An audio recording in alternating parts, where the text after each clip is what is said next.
Hey guys, Gord Gainey here from Taylor Fluid Systems, coming at you with a tutorial video for controlling an FHV7 camera using SysMac Machine Automation Controller, or Mac as you will, via Ethernet IP. So guys, the first thing we're going to talk about is the network setup. This is a very simple, basic setup. You have an Ethernet switch in the middle. Our FHV7 is connected to the switch. Our SysMac Machine Automation Controller is also connected to that same Ethernet switch.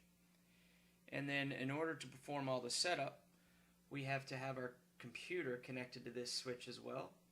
And they all have to be on the same IP range, as you can see. Okay?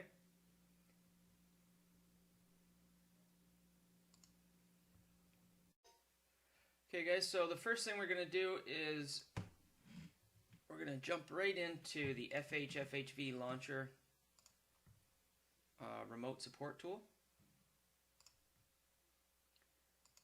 We're going to choose the camera that we have already initially set up. If this is your first time and you've just unboxed the product, I would refer you to the manual to initially set up. So we're going to go Tool. I'm going to click System Settings. Then we're going to go to Communication, and we're going to click Ethernet. For the FHV7, we want to set the address setting to, and we want to have the IP address in the same address range as our machine automation controller. And then we'll need to be on the same subnet mask. And if you have a gateway, you can set this up as well. Sometimes that's not necessary. Another point worth noting here is after you change this IP address, you will need to ensure that your computer is on this same IP range as well. Otherwise, you may have trouble connecting. So it's just something to keep in mind. So we're going to close this dialog. And then we're going to click Data Save here. Save Settings. Okay. And then we're going to go ahead and do a system restart.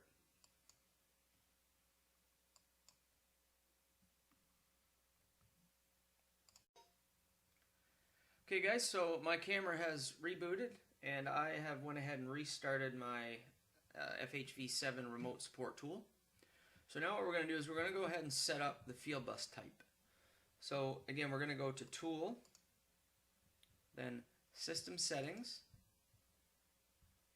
We're going to go to Startup Setting. And under there we're going to go to Communication.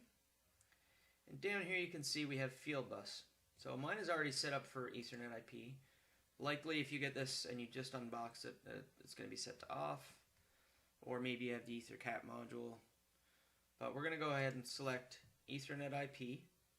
And as you see here, setting is applied after save data and reboot. So we'll click Apply. We're going to click Close. Then we're going to do the data save again. And again, function, system restart. Okay? And once that reboots, we'll get back to it. Okay, so everything has rebooted and I've restarted again. So we're really going to get into the meat of this now and start with the setup of the Ethernet IP configuration. So we're going to go to Tools again and then System Settings. We're going to come down to the Communication section and select Ethernet IP. So I'm not going to explain every single detail on this page. I just want this to be a guide as to how to set things up. Always, if you have questions, you can drop them in the comment section. Or if you're a customer, you can always give me a call or shoot me an email and I'll be glad to answer any questions that you might have. So we are going to have our judge output polarity as on at OK. So that means if the camera takes an image and the inspection is good, we'll get an on signal for the judge output. if there's an error on the camera, the error output will turn on. We're going to have handshaking on so that we ask for results and then the camera gives us those results. I've got a standard timeout set, and for the result data that I have set up, we're just using 32 bytes of data. This can be changed. It just means that we have to use some different structures or portions of a structure. We do not need the user area for this particular application. So that should be everything here set up proper. I believe this is all default, but just in case yours isn't, this will give you something to follow. So again, we're going to close, and again, data save. I know this is very time consuming, and we have to restart the camera multiple times, but just for the initial setup, once that's done, we should be okay. So then we're going to go and do a system restart again. And once this reboots, we'll be back. Okay guys, so camera has restarted yet again, and I've restarted the software tool. So what I did was I went ahead and set up a scene with a shape search 3 tool, and then I added the result output tool as well, but I haven't configured this yet. Before we do that, I'm gonna have to go ahead and add some variables and then link those variables to some of the parameters in the shape search tool. So for instance, correlation, position X, Y, and angle. So we'll set up 4 of those. So you're going to go ahead and click Tool, then TDM Editor. Under the tab here, Scene Variable. And we're going to go ahead and click the green plus button to add. So we're going to go pause X, and this will be a double. So hopefully you guys have familiarity with data types and what each of these mean. And we're going to add an angle.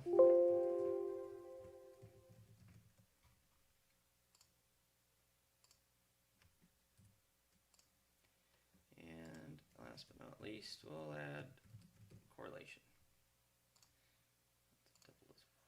Okay, so we've got 4 variables added to the TDM editor.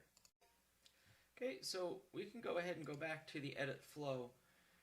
Next, what we're going to do is we're going to click on the Shape Search 3 tool, and over here we're going to click the Set and open the Unit Setting UI.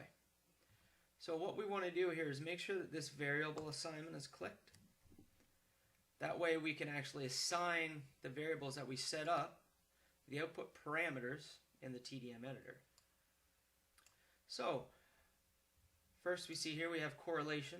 So if we click the 3 dot button here and we choose correlation, we click OK.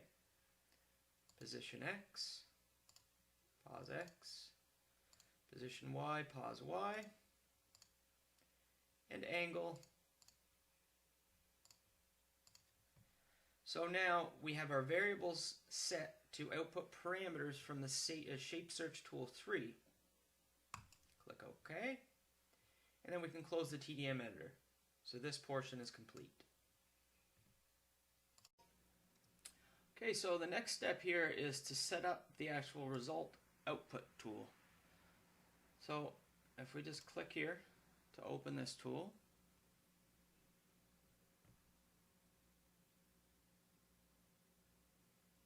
and it's taking mine forever. Okay, so there's a few options here. Obviously we're going to select field bus because that's what Ethernet IP is. We're going to go to output data. So we're going to click the insert button. The data type here has to match the data type that we set up in the TDM editor, which they were all doubles. Then we're going to click this button here to show us a list of variables that we have set up. Just going to go and click OK, and then click OK. Then we're going to ensure you click down here to number 1, otherwise it'll insert it above. It just depends on how you choose to have it set up. Next we're going to click insert, double, set up the Y,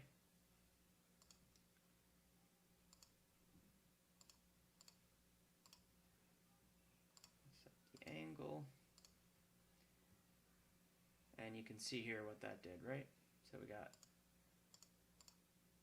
okay, so we can move it up. That's pretty easy. Insert next is our correlation. Click OK. And then you can see here 1, 2, 3, 4 doubles that are set up in our mapping. And then we're just going to click OK.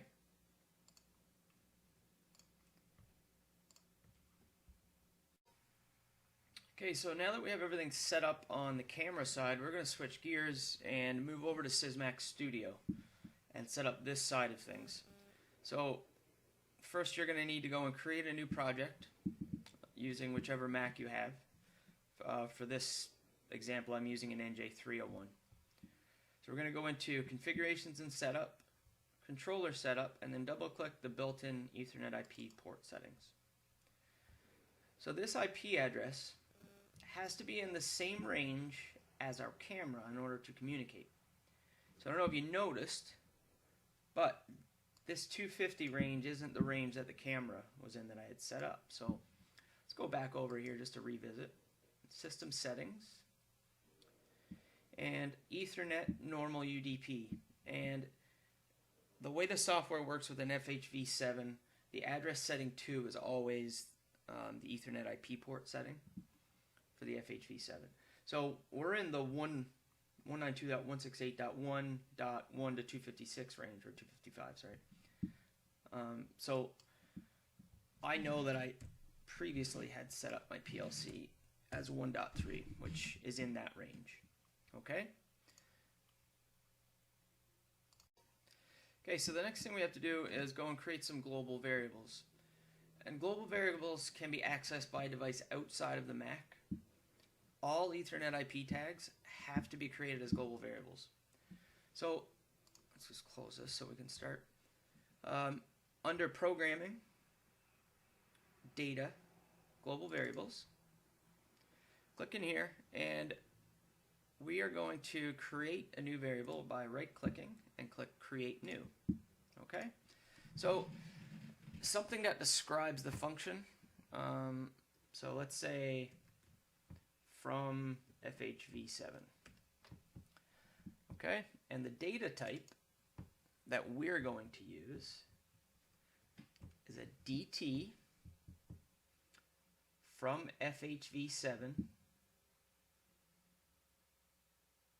without user.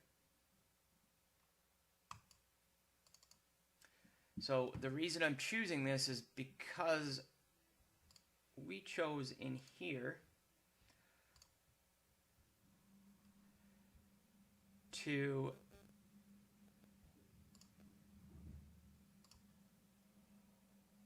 have our result data format as 32 bytes. And there's 4 different that we can choose from. So this is the nomenclature is RDF0, 1, 2, and 3. Okay? So we're going to choose RDF0, and we did it without user. So that's our first one. Okay, so we're not gonna worry ourselves with the initial value, the retainer constant. However, one thing that we do need is to publish.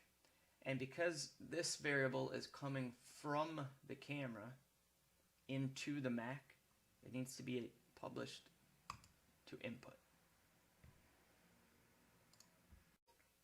Okay, so we have our from FHV7. So now we have to create